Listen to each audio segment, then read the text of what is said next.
Kentucky, demonstrations are continuing following the grand jury's verdict there today. We'll have an update from the ground coming up in just a minute. So the question is, when all the police are gone, and that is the goal, that's the stated goal of BLM, where will the rest of us be? And who will replace them exactly? Well, the city of Seattle has thought about this, maybe more than anyone else, and this week delivered an answer. We learned that Seattle began paying $12,500 a month to a pimp called Andre Taylor. Pimp Taylor boasts that he can communicate with, quote, gang members, pimps, and prostitutes who won't sit down with anyone else. Seattle Mayor Jenny Durkin, probably the worst mayor ever. I don't know. She and de Blasio in the running for it. She says she's proud of the deal. She says the pimp's lived experience is invaluable. You know, pimps, the ones who beat hookers with coat hangers. It's valuable. It's valuable experience. In 2016, for example, the pimp vowed to, quote, go to war with Seattle after police shot and killed his brother. So are pimps the solution the rest of us have been searching for, but couldn't quite articulate until the geniuses in Seattle came up with it? It's possible. Jason Rantz hosts a radio show in Seattle, and he joins us tonight. Jason, thanks for coming on. So pimps are the answer to Seattle's future.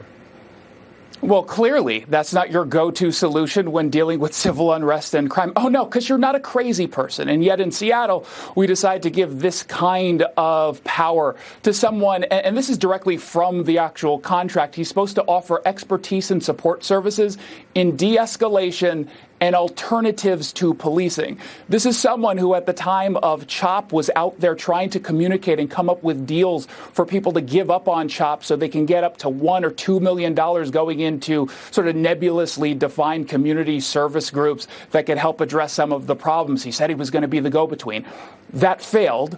But it sounds like he's actually been rewarded with this $150,000 contract. So where you screw up in Seattle, you get a little bit of a leg up. All these rap lyrics talk about how so hard it is to be a pimp. It turns out all you have to do is come to Seattle. But I'm confused. I mean, pimping is human trafficking. That's what human trafficking is. When we say we're against human trafficking, we're saying we're against pimping. It's selling other people.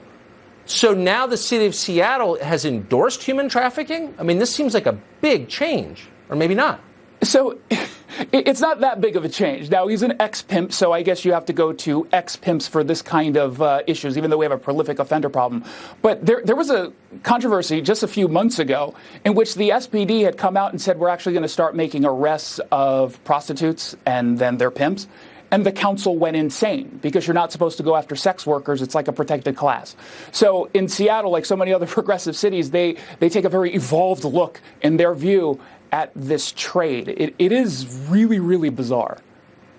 We say we're for women, but we degrade motherhood. We elevate prostitution and pimping. We sanctify abortion. It doesn't sound like we're really for women, does it?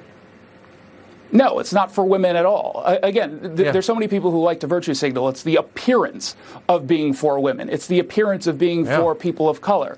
However, we just fired 100 police officers. We're getting ready to fire 100 police officers, and we're running other cops out of town. And yet again, we're now normalizing pimps. Yeah, human trafficking in Seattle. Jason Rantz, great to see you tonight. Thank you.